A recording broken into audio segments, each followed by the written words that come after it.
Good morning student, मैं अंश sir और आज हम देखेंगे साइंस एनसीईआरटी क्लास 8 का जो है चैप्टर 12 सम नेचुरल फिनोमेना। तो मैं Anshul sir my teacher study platform के नाम से हमारा यूट्यूब पर चैनल है, जिस पर जो फर्स्ट टू 10th लेवल के कंपटीशन के या फिर फर्स्ट टू 10th लेवल के स्कूल एकेडमी के जो है सब्जेक्ट मिलते हैं आपको देखने के लिए। डिफरेंट टाइप्स ऑफ वीडियोस आपको मिलेंगी, मटेरियल प्रोवाइड कराता हूँ। और ज़्यादा से ज़्यादा प्लीज़ शेयर किया कीजिए, लाइक किया कीजिए और कमेंट जरूर किया कीजिए। मुझे बहुत खुशी होती है जब मैं उनका रिप्लाई करता हूँ। और जो मेरे नियर बाई रहता है वो मुझसे मिलने आ सकता है।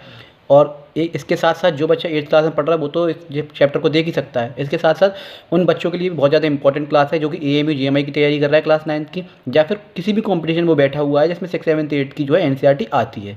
तो बस आप इन वीडियो को उन तक जरूर पहुंचा दें जिनको वीडियो की बाकी में बहुत ज़्यादा ज़रूरत है, क्योंकि हर किसी के पास कोचिंग के लिए सफिशिएंट मनी नहीं है, या फिर कोचिंग इतनी दूर है कि वो वहाँ नहीं पहुँच पाते हैं। खासकर गर्ल्स को अलाउ नहीं होता आज भी कई जगह पे जो है जाने के लिए कोचिंग को। तो उन तक इन वीडियो को ज़रूर पहुँचा दें। मैं एक टीचर हूँ, एक सोशल वर्क कर रहा हूँ, आपकी हेल्प कर रहा हूँ, तो आप भी थोड़ा सा हमें सपोर्ट करें। और भगवान करे आपका नंबर आए जिस भी कॉम्पिटिशन में आप बैठे हो, आपका नाम हो, आपके पेरेंट्स का नाम हो। तो चलिए स्टार्ट करते हैं some natural phenomena chapter 12 my teacher study platform. जैसे कि नेचर फिनोमेना बोल सकते हैं, नेचर कैलेमिटीज़ बोल सकते हैं, नेचर डिजास्टर बोल सकते हैं।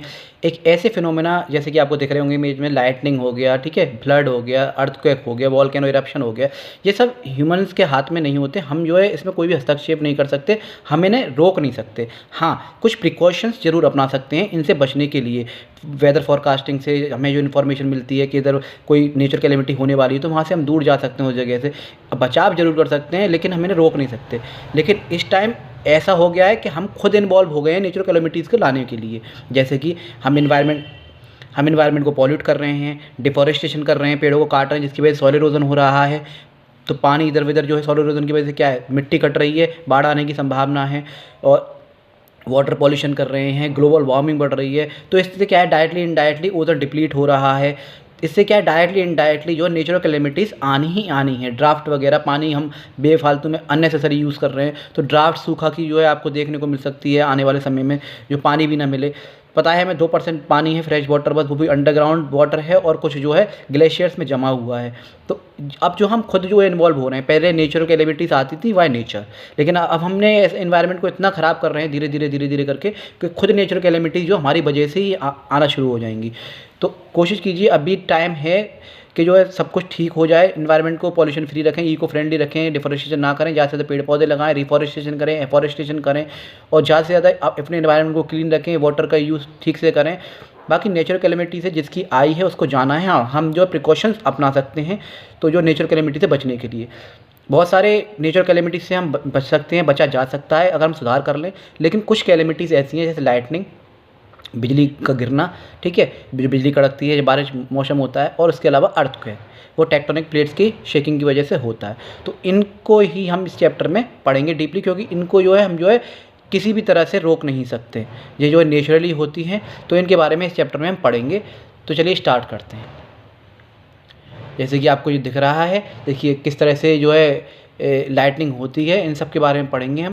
इस चैप्टर में हम क्या क्या पढ़ने वाले हैं, नेचर फिनोमेना पढ़ेंगे, लाइटनिंग पढ़ेंगे, जो बिजली कड़कती है, बिजली चमकना, ठीक है, पीपल्स बिलीव क्या करते थे पहले, लाइट क्यों चमकती है उसके बारे में, बेंजामिन फ्रैंकलिन कौन है, रविंग, charging by रविंग, types of charges पढ़ेंगे, ठीक है, फैक्ट्स ऑफ लाइटनिंग पढ़ेंगे, प्रोटेक्शन फ्रॉम लाइटनिंग पढ़ेंगे, इलेक्ट्रोस्कोप पढ़ेंगे, अर्थक्वेक पढ़ेंगे, साइस्मोग्राफ पढ़ेंगे, प्रिकॉशंस पढ़ेंगे, कॉजेज पढ़ेंगे। इन सब के बारे में हम पढ़ेंगे इस चैप्टर में। देखिए 3 प्लेलिस्ट आपको मिलेंगी। एक जो चैप्टर है डीपली पढ़ाया गया है, एक में क्विक रिवीजन मिलेगा जिसमें ये सारा कुछ, अगर इसमें 1-2 पॉइंट रह जाएंगे तो वहाँ मिलेगा, और जल्दी जल्दी से क्विक रिवीजन करेंगे ताकि चैप्टर का रिवीजन हो जाए। एक MCQ। आप ज़्यादा से ज़्यादा तैयारी कीजिए, जो भी कॉम्पिटिशन बैठा हुआ है, और बहुत सारी चीज़ इंटरव्यू में आती हैं, बहुत सारी चीज़ रिटन में आती हैं, और जो कुछ भी नहीं आएगा तो आपके लिए नॉलेज के लिए वो रहेगा, ये नॉलेज कभी बेकार नहीं जाती।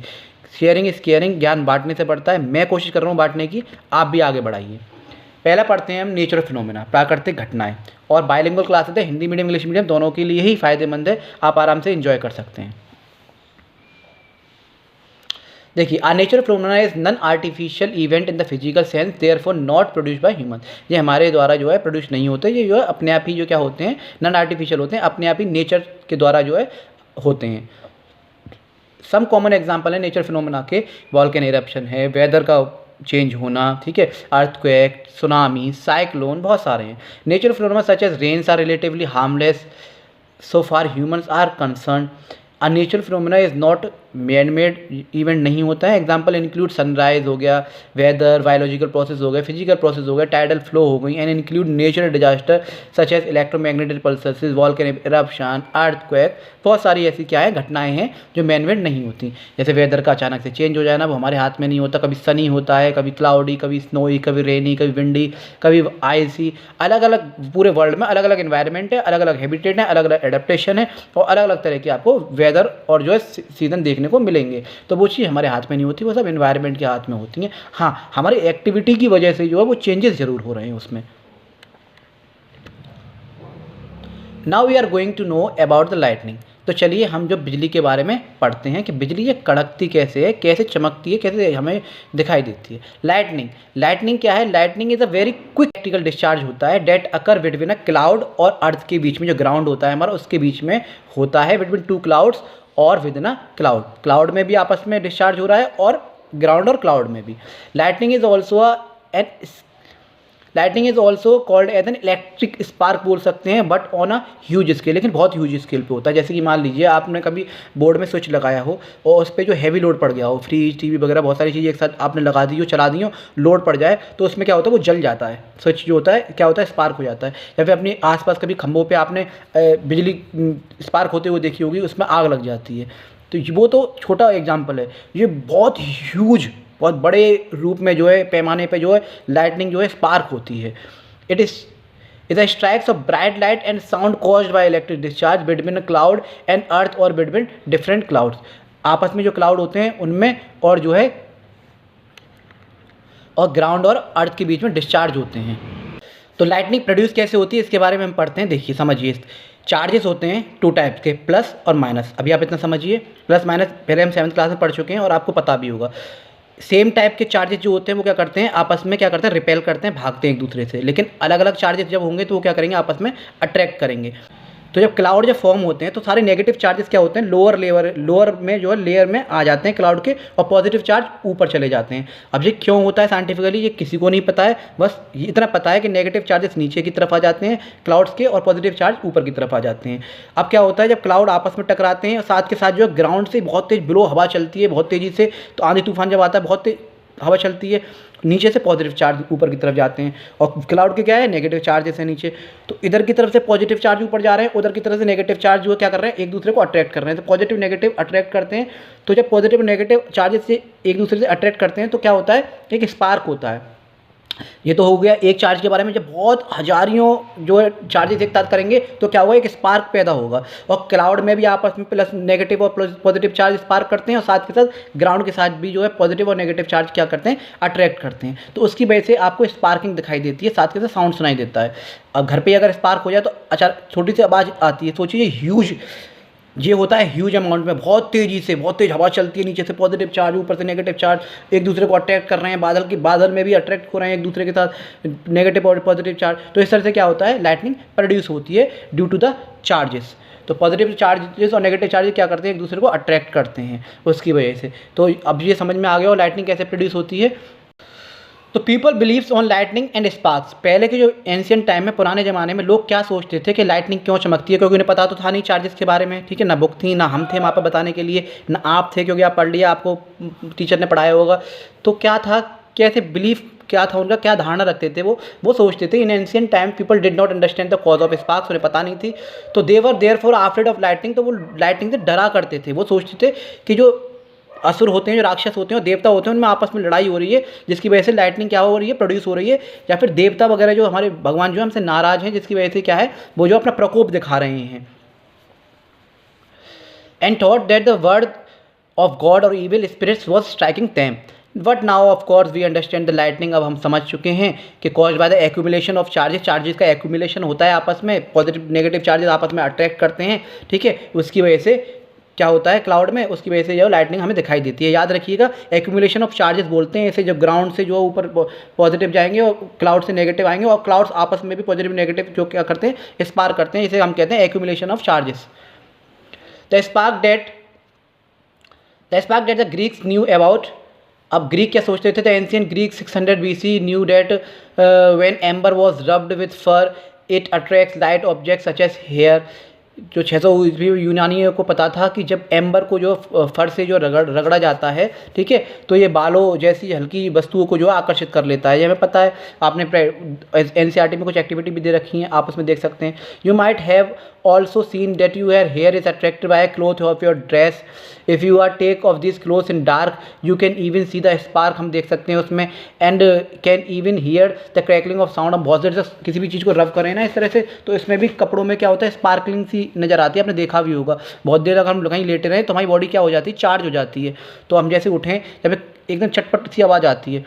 तो ये सब चीज़ें ग्रीक लोग जो क्या करते थे, जानते थे। How many you know about the person who, आप में से कितने लोग ये व्यक्ति जो जानते हैं कि डिस्कवर्ड इलेक्ट्रिसिटी, बिजली की खोज की किसने, या फिर कैसे पता चला हमें बिजली के बारे में कि स्पार्क करता है, क्या होता है क्या नहीं होता।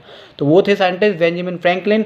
बेंजामिन फ्रैंकलिन का जन्म हुआ था 17 जनवरी 1706 में। तो as a scientist he is the best known of his experiment with electricity. In 1752 में Franklin showed that lightning and spark form are part of natural phenomena. उन्होंने कहा ये नेचुरल फिनोमेना है, ये नेचुरल फिनोमेना का पार्ट है। उन्होंने ही बताया कि चार्जेस कैसे कैसे एक दूसरे को एक्यूमुलेट करते हैं, जिसकी वजह से स्पार्किंग होती है। Dust charges created by rubbing, क्या रफ करने से चार्जेस क्रिएट होते हैं? हाँ जी, होते हैं। बहुत सारी एक्टिविटी हमने देखी है, बालों में कॉम्ब ऐसे करके करते हैं, और पेपर को फाड़ फाड़ के छोटे छोटे कट कर देते हैं, और उसे देखते हैं कि पेपर के पीस होते हैं उस पर अट्रैक्ट करते हैं। बहुत सारी चीज़ होती है, हमें कुर्सी बैठा देते हैं और ऐसे हाथ उंगली ऐसे करके खेले होंगे आपने बचपन में, और ऐसे जो रब करते हैं कॉटन क्लोथ से जो कुर्सी को, और ऐसे फिंगर टच करते हैं तो स्पार्क हो जाता है, उसमें लाइटिंग प्रोड्यूस होती है। या फिर हम कहीं बहुत देर तक जो है बॉडी को अपनी लेटे रहें, अचानक से उठें तो बॉडी चार्ज हो जाती है, उस दूसरे तो बॉडी चार्ज हो जाती है, और उसमें ही क्या होती है, साउंड और स्पार्क सी होती है। तो चार्जिंग बाय रबिंग फ्रिक्शन, किसी फ्रिक्शन क्या होता है, जब दो ऑब्जेक्ट एक दूसरे से क्या करते हैं, रगड़ते हैं, घर्षण करते हैं। Some object can be charge by rubbing with another object when the bodies are rubbed and attract lights, this is called a charging by rubbing. Example scale है हो गया, कॉम्ब हो गया, when rubbed with a dry hair के साथ, जब आप सूखे बालों के साथ जो आप रगड़ते हैं, charge on surface attract pieces of paper को वो उठा लेता है। The charges obtained by rubbing are, उसे हम स्टैटिक चार्ज कहते हैं। दे डोंट मूव, वो उसमें से इलेक्ट्रिसिटी प्रोड्यूस होती है, वो इतनी नहीं होती कि हमें जो करंट लग जाए, लेकिन वो होती है, स्टैटिक इलेक्ट्रिसिटी भी बोल सकते हैं। They don't move, when charge move it is electric current. Electric current is motion of charge through a conductor. Electric current क्या होता है, कंडक्टर के किसी भी कंडक्टर के थ्रू फ्लो ऑफ इलेक्ट्रॉन्स का होना, जब मोशन करते हैं इलेक्ट्रॉन, उसे हम इलेक्ट्रिक करंट बोलते हैं। स्टैटिक इलेक्ट्रिसिटी बोल सकते हैं, electric charge of its conservation बोल सकते हैं। ये देख सकते हैं किस तरह से जो है पीसेस जो है अट्रैक्ट हो रहे हैं कॉम्ब में, जब हम ड्राई से उससे करते हैं, फिर क्योंकि क्लॉथ से हम किसी भी चीज़ को रब करते हैं। तो टाइप ऑफ चार्जेस पढ़ेंगे हम, अभी मैं समझा दिया है। वैसे there are 2 types of charges होते हैं, पॉजिटिव और नेगेटिव चार्ज। 2 चार्ज बॉडीज में अट्रैक्ट और repel each other. 2 charge body जो है एक दूसरे को अट्रैक्ट भी कर सकती हैं और रिपेल भी कर सकती हैं। लाइक सिमिलर चार्ज, अब सिमिलर होंगे, जैसे प्लस प्लस होंगे, माइनस माइनस होंगे, तो वो इमेज में देख सकते हैं वो रिपेल करेंगे, दूर भागेंगे एक दूसरे से। जैसे मैग्नेट होता है, नॉर्थ पोल साउथ पोल होता है, नॉर्थ को आप करिए तो एक दूसरे से दूर भागती है, लेकिन नॉर्थ साउथ लेके आएंगे तो वो क्या करती है, अट्रैक्ट करती है। अनलाइक चार्ज क्या होंगे, अट्रैक्ट ईच अदर, जैसे प्लस माइनस हो तो क्या करेंगे, आपस में अट्रैक्ट करेंगे। ऐसे ही लाइटनिंग के टाइम पे होता है।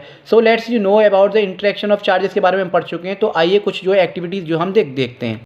एक्टिविटी में एक में आपको बैलून दिखाई दे रहा है, देखिए, इन्फ्लेट 2 बैलून, हैंग देम, एक साथ लटकाइए, इन सच अ वे, इस तरह से they don't touch each other, जो एक दूसरे को ना टच कर रहे हो। रब both the balloon with the cloth, और दोनों बैलून को क्लोथ से अच्छी तरह से रब कर दीजिए, और आप देखेंगे दे रिपेल ईच अदर, वो जो है एक दूसरे को रिपेल कर रहे होंगे, एक दूसरे को दूर कर रहे होंगे। रब अ प्लास्टिक रिफिल, या फिर एक प्लास्टिक रिफिल को जो आप विद अ पॉलीथिन से आप रफ करिए, ठीक है, and place it in glass tumbler, और उसे ग्लास टम्बलर में डालिए। Rub another plastic refill with a polythene cover, दूसरे जो पॉलीथिन कवर से रब करिए दूसरे प्लास्टिक रिफिल को, and bring it near charge refill, उसके बाद लेके आइए, वो जो है क्या करेगी, रिपेल करेगी। ये कुछ एक्टिविटी है, जैसे कि आप देख सकते हैं, charge plastic refill by rubbing it with a polythene, जो पॉलीथिन से रब की हुई है, and keep it in a glass tumbler, और एक ग्लास टम्बलर में है। चेंज इन्फ्लेटेड बैलून, बैलून को कैसे जो है इन्फ्लेट कर रहा है, bye rubbing with a cloth, जो कि क्लोथ से रब किया था हमने, उस क्लोथ से रफ किया था बैलून को, and bring it near charge plastic refill, they attract each other, वो क्या कर रहा है, अट्रैक्ट कर रहा है।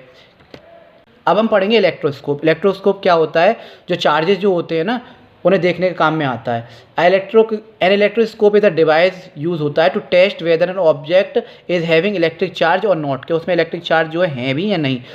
अ simple electroscope can be made by using an empty बोतल, आप भी बना सकते हैं, खाली बोतल लीजिए, ठीक है, अ पीस ऑफ कार्डबोर्ड लीजिए, अ पेपर क्लिप लीजिए and 2 small strips of aluminium की लीजिए, pass one end of the paper clip throughout the cardboard and hung the 2 aluminium strips को जो ऐसे करके उसे बांध दीजिए फ्रॉम द अदर एंड पे। If a charge body is touched, अगर उस पर आप चार्ज बॉडी टच करेंगे end of the paper clip पे, तो aluminium strip repel each other, वो जो क्या करेंगे आपस में रिपेल करेंगे, दूर भागेंगे। तो इससे हम पता चल सकता है इलेक्ट्रोस्कोप के द्वारा कि जो है चार्जेस उसमें है या नहीं। तो ये आप देख सकते हैं, आप बना के देख लीजिएगा, एक्टिविटी है करके देख लीजिएगा। जैसे आप देख सकते हैं इलेक्ट्रोस्कोप में अगर चार्ज बॉडी ऐसे करके ऊपर रखेंगे तो देखिए वो क्या करेंगे, आपस में क्या करेंगे, वो रिपेल करेंगे, क्योंकि इसमें क्या पॉजिटिव चार्ज है और ऊपर क्या नेगेटिव है, तो इस तरह से वो क्या करेंगे, रिपेल करेंगे। ऐसे आप दिख रहा है, एक्टिविटी करके देखिएगा घर पे। ये इलेक्ट्रोस्कोप है, घर पे बना सकते हैं आप। ट्रांसफ़र ऑफ चार्जेस कैसे ट्रांसफ़र होते हैं? When a charge body is brought in contact with an uncharge body, जब एक चार्ज बॉडी अनचार्ज बॉडी के टच में आती है, pass from the charge body to the uncharge body. This method is of charging a body is called a charging by contact और conduction. Contact के through, conduction के through जो क्या होते हैं चार्जेस, जो क्या करते हैं, ये एक चार्जिंग का मेथड है। If a body is charge by contact it get the same charge, अगर बॉडी किसी कॉन्टैक्ट में आएगी तो वो सेम चार्ज जो प्रोड्यूस करेगी as a charge body. We can observe the transfer of charge by using an electroscope के द्वारा हम देख सकते हैं। The charge are transfer to the metal strips and they repel each other. This is because the both metal strips get the same charge and they repel each other. इसलिए वो repel कर रहे थे। इंग्लिश हिंदी दोनों में आप आराम से पढ़ लिया कीजिए अगर कुछ चीज़ न समझ में आया करे तो। इलेक्ट्रिक डिस्चार्ज क्या होता है? बिजली का निर्वहन। If we touch a charge electroscope, अगर चार्ज इलेक्ट्रोस्कोप को हम टच करेंगे विद आवर हैंड, अपने हैंड के साथ, the charges pass through our body to the earth, तो हमारी बॉडी में से सारे चार्जेस जो होंगे उसके थ्रू जो है क्या हो जाएंगे, अर्थ कर जाएंगे, अर्थ में। And the metal strip collapse, और मेटल की स्ट्रिप जो होगी वो क्या हो जाएगी, कोलैप्स हो जाएगी। This property is called electric discharge, उसे हम इलेक्ट्रिक डिस्चार्ज कहते हैं। The process of transferring of electric charge from a charge body to the earth is called earthing, उसे हम अर्थिंग कहते हैं। कभी कभी हमने बोर्ड में हाथ लगा के देखा होगा तो अर्थ आ जाता है। अर्थ का मतलब क्या है, आप बच गए, इलेक्ट्रिसिटी बहुत तेज़ थी लेकिन क्या हुआ, सारे के सारे चार्ज जो तो थे वो अर्थ में निकल गए, नीचे हम अपनी बॉडी में हो गए, नीचे क्या हो गए, पास आउट हो गए। Earthing is a provide in buildings to protect, यही अर्थिंग जो हम बिल्डिंग्स वगैरह में लगाते हैं प्रोटेक्ट करने के लिए। जो बिजली कड़कती है उसके, अगर बिजली गिरे किसी पे, बिल्डिंग पे या फिर किसी भी घर वगैरह पे, ठीक है, किसी भी ऐसी बिल्डिंग्स वगैरह पे, हॉस्पिटल वगैरह पे, तो वो क्या हो, उस इलेक्ट्रिक, तो वो क्या हो, अर्थ हो जाए। Electric shock due to leakage of electric current. Lightning conductor, ये हम लगाते हैं, एक लाइटनिंग रॉड होती है जो कि अगर बिजली वगैरह कड़कती है, गिरती है, तो वो क्या करती है, उस लाइटनिंग को जो है नीचे अर्थ में पास कर देती है, तो बिल्डिंग को जो है कोई भी डैमेज नहीं होता। ये हमें जब भी आप घर बनवा रहे हैं, बिल्डिंग बनवा रहे हैं, XYZ कुछ भी बनवा रहे हैं, तो उसमें हम ये जो है लाइटनिंग रॉड यूज़ करनी चाहिए। एक लाइटनिंग रॉड ऊपर लगती है, एक ग्राउंड रॉड लगती है, बीच में वायर लगता है, और अगर कोई लाइटनिंग वगैरह स्पार्क वगैरह होती है, गिरती है, तो बिल्डिंग को बिना डैमेज किए वो सारी पास आउट हो जाएगी, अर्थ हो जाएगी, अर्थिंग हो जाएगी। A lightning conductor is a device, एक डिवाइस होता है use to protect building from damage due to lightning, की वजह से, बिजली गिरने की वजह से बचाती है। अ lightning conductor has a metallic rod होती है। The upper and is pointed and the lower and is joint, अब मेटल प्लेट में जो है ज्वाइंट कर देते हैं, बरीड इनसाइड द ग्राउंड में। व्हेन द लाइटनिंग स्ट्राइक, कभी अगर लाइटनिंग गिरती है, द इलेक्ट्रिक चार्ज जो भी होंगे पास हो जाएंगे, क्या हो जाएंगे, अर्थ के through, without causing damage of building वगैरह, वो बिना डैमेज किए, वरना पूरी की पूरी बिल्डिंग डैमेज हो सकती है। जैसे आप देख सकते हैं लाइटनिंग रॉड है और जो वायर है, ग्राउंड रॉड किस तरह से वो हो रही है, और मेटल की रॉड होती है, जैसे कि आप देख सकते हैं बिजली अगर गिरेगी तो सीधे पास आउट हो जाएगी। तो जब भी आप घर वगैरह बनवाएं, कुछ भी बनवाएं, तो ये आपको यूज़ करनी चाहिए। Why now you might have understood about the charges वगैरह आप पढ़ लिए हैं, बिजली के बारे में आपको पढ़ चुके हैं, some facts about the lightning वगैरह ये सब पढ़ चुके हैं। तो चलिए एक और चीज़ और देखते हैं इसमें। Lightning as a real risk, बहुत लाइटनिंग जो रियल रिस्क है। An average of 10 death and 40 injuries from lightning occur in Florida each year, हर साल जो इतनी जो है लोग जो मारे जाते हैं फ्लोरिडा में। Lightning strike earth 100 times each second, हर सेकंड में कहा जाता है 100 बार जो लाइटनिंग होती है जब जो मौसम ख़राब होता है। Average flash will light 100 watt bulb for 3 months, lightning is the second largest killer due to storms, exist only by a flood. तूफान के कारण होने वाली मौतों में बिजली जो दूसरे सबसे बड़ी जो है फिनोमेना में आती है। Thunder is associated with lightning, thunder होता है बिजली गिरने का संबंध जो क्या होता है लाइटनिंग से ही होता है। प्रोटेक्शन फ्रॉम लाइटनिंग, लाइटनिंग से प्रोटेक्ट कैसे कर सकते हैं हम अपने आप को। When you are in outdoor, जब आप बाहर हैं तब अपने आप को कैसे प्रोटेक्ट करें अगर फंस गए हैं और बिजली कड़क रही है तो। Carrying an umbrella is not safe, umbrella को कभी भी साथ लेके ना चले क्योंकि इसमें मेटल की रॉड होती है, लाइटनिंग पास हो सकती है। तो भाई अगर आप छाता वाता लेके जा रहा हो, बिजली कड़क रही है, ठीक है, बारिश हो रही है तो कोई बात नहीं, अगर बिजली कड़क रही है तो कभी भी जो है अम्ब्रेला यूज़ नहीं करना चाहिए। If you are in forest take shelter under short tree के पास जाके बैठ जाएं, ठीक है। If you are in group में हो तो spread out to avoid current travelling between the group member, दूर हो जाए ताकि करंट ट्रेवल ना हो जाए। During lightning storm immediately find shelter, अगर लाइटनिंग हो रही है तो कहीं ना कहीं कोई घर वगैरह कुछ ना कुछ ढूंढें, माजो सस्टेन करने के लिए अपने आप को। मोटर व्हीकल वगैरह है उसे जो है छोड़ दें और साइड में खड़े हो जाएं, क्योंकि इन सब के थ्रू, मेटल्स के थ्रू क्या हो सकता है, लाइटनिंग आपके बॉडी में जो है आ सकती है। जैसे आप देख सकते हैं लाइटनिंग सेफ टिप्स हैं इमेजेस में, क्या क्या करना चाहिए, क्या क्या करना चाहिए जो आपको देख रखे हैं।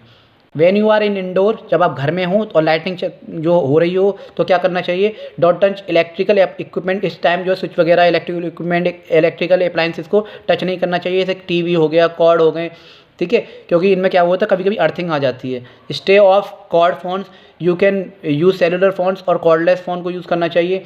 Avoid plumbing, do not wash your hand, take a shower और वॉश डिशेज। ये सब चीज़ हमें सब्जी वगैरह धोना या फिर प्लम्बिंग करना या फिर अपने हाथों को धोना, ये सब नहीं करना चाहिए। Do not lie concrete floors और लीन अगेंस्ट द कॉन्क्रीट वॉल्स, तो कंक्रीट फर्श पर या ना लेटें और कंक्रीट दीवारों के सारे ना जो है झुकें।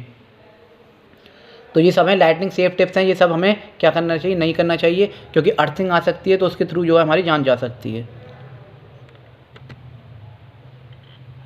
Safe position during lightning, if shelter is not available, अगर शेल्टर अवेलेबल नहीं है कहीं भी तो आप इस पोजीशन में बैठ जाएं। और बाकी ये सारी लाइटनिंग सेफ्टी टिप्स हैं वो आप स्क्रीनशॉट ले सकते हैं, पढ़ सकते हैं आप आराम से।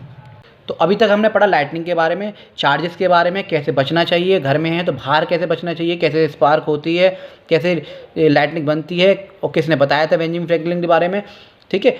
अब हम पढ़ेंगे अर्थक्वेक के बारे में। दो ही चीज़ हैं इसमें नेचुरल फिनोमेना, और दो ही चीज़ के बारे में पढ़ाया गया क्योंकि ये हमारे काबू में नहीं होती। और से हम प्रिकॉशंस ले सकते हैं सुनामी से, साइक्लोन्स वगैरह से, लेकिन इनसे प्रिकॉशंस लेना बहुत मुश्किल है, ये कभी भी आ सकते हैं, बहुत ज़्यादा डैमेज कर जाते हैं। An earthquake is a sudden shocking और trembling of the earth crust में जो है टेक्टोनिक प्लेट्स होती हैं, उनका सडन जो है आपस में क्या होता है, शॉकिंग रविंग होती हैं आपस में। Travelling of the earth cause a disturbance deep inside the earth crust. Earth causes damage to building, जो भी उसके ऊपर जहाँ अर्थक्वेक आएगा वहाँ ऊपर, चाहे बिल्डिंग हो, चाहे ब्रिज हो, चाहे डैम हो, वो जो है क्या हुआ, वहाँ लैंडस्लाइड्स होंगी, वो जो टूट के नीचे गिर जाएंगी। फ्लड, सुनामी वगैरह, और अगर पानी में अर्थक्वेक आता है तो फ्लड और सुनामी आपको देखने को मिलेगी। It can also cause damage to a life and property, बहुत सारी लाइफ और प्रॉपर्टी की डैमेज होती है, इकोनॉमिकल डैमेज बहुत सारा होता है। The outer most layer of the अर्थ जो होती है, हमारी जो धरती की अर्थ जो हम जहाँ रह रहे हैं क्रस्ट पे, is not one piece if a fragment, वो एक पीस की नहीं बनी हुई, उसमें बहुत सारी लेयर्स होती हैं। If it's fragment into many plates, बहुत सारी प्लेट से बनी हुई होती हैं। जब प्लेट्स जो है मूव करती हैं कंटिन्यूसली तो जो है उसकी वजह से क्या होता है, शॉक प्रोड्यूस होता है। When these plates brush past each other और when one plate goes under another plate due to the collision, they cause disturbance and cause earthquake। जिन प्लेट्स को हम टेक्टोनिक प्लेट्स कहते हैं। The boundaries of the plates are weak zone, boundary जो होती है वो वीक जोन कहा जाता है, जिसे हम साइस्मिक जोन और फॉल्ट जोन कहते हैं।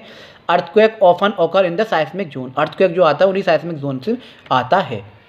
जैसे ये आप दे रखे हैं, अर्थ है, क्रस्ट हम जहाँ रह रहे हैं, फिर मेंटल उसके अंदर, फिर आउटर कोर, इनर कोर, और ये जो बाउंड्रीज हैं हमारी उनके नाम दे रखे हैं, किस तरह से वो क्या होती हैं, डिस्टर्ब होती हैं एक दूसरे से। The seismic zone in India are, seismic zone जो है इंडिया में कहाँ कहाँ आपको देखने को मिलेंगी, कश्मीर है, Himalaya, Indo Gangetic plain, north eastern region में, Kutch, Rajasthan, Andaman and Nicobar island, some region है यहाँ पे जो है साउथ इंडिया में, और जो यहाँ पर आपको अर्थक्वेक देखने को मिलेंगे। The power of an earthquake is measured, जो पावर अर्थक्वेक की जो पावर जो मेजर की जाती है स्केल पे, उसे रिक्टर स्केल बोलते हैं। वेरी डिस्टर्ब्ड अर्थक्वेक है मैग्नीट्यूड ऑफ मोर देन 7.5 से ज़्यादा अगर रिक्टर स्केल में दिख रहा है तो बहुत हैवी जो है अर्थक्वेक माना जाता है। अर्थक्वेक प्रोड्यूस वेव्स, अर्थक्वेक एक वेव प्रोड्यूस करता है सरफेस में, जिसे हम साइस्मिक वेव्स कहते हैं। साइस्मिक वेव आप रिकॉर्डेड करी जाती है, जो वेव जो होती है वो रिकॉर्डेड की जाती है, कितनी एनर्जी के साथ जो अर्थक्वेक आया है वो साइस्मोग्राफ में होती है, याद रखिएगा।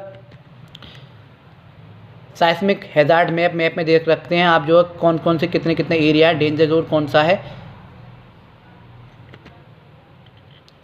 ये साइस्मिक जोन से हमारे V for very high damage risk हैं, कहाँ पे हाई डैमेज रिस्क हैं, मॉडरेट डैमेज रिस्क हैं और ये लो डैमेज रिस्क हैं। कलर के हिसाब से भी आपको साइक्लोन जोन बताया हुआ पूरी वर्ल्ड का था, ये इंडिया का है।